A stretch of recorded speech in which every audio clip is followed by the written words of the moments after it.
Jó 28. Na verdade, há veios de onde extrair a prata, e para o ouro lugar em que o derretem. O ferro tira-se da terra e da pedra se funde o metal. O homem pôs fim às trevas e até a extremidade ele esquadrilha, procurando as pedras da escuridão e na sombra da morte. Transborda o ribeiro até o que junto dele habita, de maneira que se não pode passar a pé. Então intervém o homem e as águas se vão. A terra de onde procede o pão embaixo é revolvida como por fogo.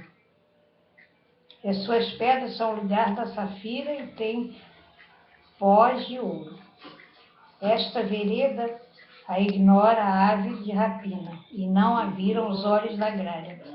Nunca pisaram filhos de animais altivos, nem o feroz leão passou por ela. Ele estende a sua mão contra o rochedo e revolve os montes desde as suas raízes. Dos rochedos faz sair rios, e o seu olho descobre todas as coisas preciosas. Os rios tapam, e nenhuma gota sai deles, e tira para a luz o que estava escondido. Mas onde se achará sabedoria? E onde está o lugar da inteligência? O homem não lhe conhece o valor, não se acha na terra dos viventes. O abismo diz, não está em mim, e o mar diz, ele não está comigo. Não se dará por ele outro fino, nem se pesará prata em câmbio dela. Nem se pode comprar por ouro fino de Ofir, nem pelo precioso ônix, nem pela safira. Com ela se não pode comparar o ouro, ou o cristal, nem se trocará por joia de ouro fino. Ela faz esquecer o coral e as pérolas, porque a aquisição da sabedoria é melhor do que dos rubis. Não se lhe igualará o topázio da Etiópia, nem se pode comprar por ouro puro. De onde, pois, vem a sabedoria e onde está o lugar da inteligência? Porque está encoberta aos olhos de todo vivente e oculta às aves do céu. A perdição e a morte dizem, ouvimos com os vossos ouvidos a sua fama. Deus entende o seu caminho e ele sabe o seu lugar. Porque ele vê as extremidades da terra e vê tudo que há debaixo dos céus. Quando deu peso ao vento e tomou a medida das águas. Quando prescreveu uma lei para a chuva e caminho para o relâmpago dos trovões. Então a viu e a manifestou, estabeleceu e também a esquadrinhou. Mas disse ao homem, eis que o temor do Senhor é a sabedoria, e apartar-se do mal é a inteligência. Jó 29. E prosseguindo Jó em sua parábola disse, há quem me dera ser como eu fui nos meses passados, como nos dias em que Deus me guardava, quando fazia resplandecer a sua candela sobre a minha cabeça, e eu com a sua luz caminhava pelas trevas. Como era nos dias da minha mocidade, quando o segredo de Deus estava sobre a minha tenda. Quando o Todo-Poderoso ainda estava comigo, os meus meninos em redor de mim. Quando lavava os meus passos em manteiga, e da rocha me corriam ribeiros de azeite. Quando saía para a porta da cidade e na praça fazia preparar a minha cadeia. Os moços me viam e se escondiam, e os idosos se levantavam e se punham em pé. Os príncipes caminham as suas palavras e punham a mão sobre a boca. E a voz do chefe se escondia e a sua língua se pegava ao paladar. Ouvindo-me algum ouvido me tinha por bem-aventurado. Vendo-me algum olho dava testemunho de mim. Porque eu livrava o miserável que clamava, como também o órfão que não tinha quem o socorresse. A bênção do que ia perecendo vinha sobre mim, e eu fazia que rejubilasse o coração da viúva. Cobria-me de justiça e ela me servia de veste, como um manto e diadema era o meu juízo. Eu era o olho do cego e os pés do coxo. Dos necessitados era pai e a causa de que não tinha conhecimento. inquiria com diligência. Quebrava os queixais do perverso e dos seus dentes tirava a presa. E dizia no meu caminho: espiarei e multiplicarei os meus dias como areia. A minha raiz se estendia junto das águas, e o orvalho fazia assento sobre os meus ramos.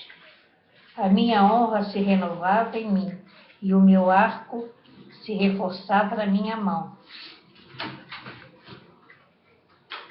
Acabadas as minhas palavras, não explicavam as minhas razões, destilavam sobre eles, porque me esperavam como a chuva, e abriam a boca como a chuva tardia. Se me ria para eles, não o criam, e não fazia bater a luz no meu rosto.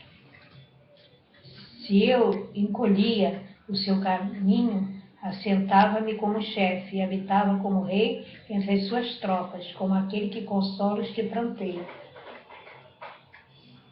Jó 30. Mas agora se riem de mim os de menos idade do que eu, e cujos pais eu teria desdenhado de pôr com os cães o meu rebanho, de que também me serviria a força das suas mãos, força de homens cuja velhice esgotou-lhes o vigor. De míngua a fome se debilitaram e recolhiam-se para os lugares secos, tenebrosos, assolados e desertos. Apanhavam malvas junto aos arbustos, e o meu mantimento eram raízes de zimbros. Do meio dos homens eram expulsos, gritava-se contra eles, como contra um ladrão, para habitarem nos barrancos dos vales e nas cavernas da terra e das rochas. Bramavam entre os arbustos e ajuntavam-se debaixo dos artigos. Eram filhos de doidos e filhos de gente sem nome, e da terra eram expulsos. Mas agora soa a sua canção, e lhes sirvo de provérbio. Abominam-me e fogem para longe de mim, e no meu rosto não se privam de cuspir, porque Deus desatou a sua corda e me oprimiu, pelo que sacudiram de si o freio perante o meu rosto. À direita se levantam os moços, empurram os meus pés e preparam contra mim os seus caminhos de destruição. Desbataram-me o meu caminho, promovem a minha miséria uma gente que não tem nenhum ajudador. Vem contra mim como por uma grande brecha e revolvem-se entre a assolação. Sobrevieram pavores contra o vento, perseguem a minha honra e como nuvem passou a minha felicidade. E agora derrama-se em mim a minha alma, os dias de aflição se apoderam de mim. De noite se me transpassam os meus ossos, e o mal que me corrói não descansa. Pela grande força de meu mal se demudou a minha veste, que como a gola da minha única túnica me cinge. Lançou-me na lama e fiquei semelhante ao pó e à cinza. Clamo a ti, mas tu não me respondes. Estou em pé, mas para mim não atentas. Tomaste cruel contra mim. Com a força da tua mão resististe violentamente. Levantas-me sobre o vento, fazes-me cavalgar sobre ele e derretes-me a ser. Porque eu sei que me levarás à morte e à casa do ajuntamento destinada a todos os viventes. Mas não estenderá a mão para um montão de terra, se houver clamor nele, na sua desventura? Porventura não chorei sobre aquele que estava aflito, ou não se angustiou a minha alma pelo necessitado? Todavia, aguardando eu o bem, eis que me veio o mal. E esperando eu a luz, veio a escuridão. O meu íntimo ferve e não está quieto. Os dias da aflição me surpreenderam.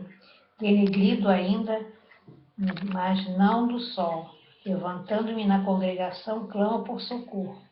Irmão me fiz dos dragões e companheiro dos avestruzes. Enegreceu-se a minha pele sobre mim, e os meus ossos estão queimados do calor, pelo que se tornou a minha harpa em lamentação, e a minha flauta em voz dos que choram.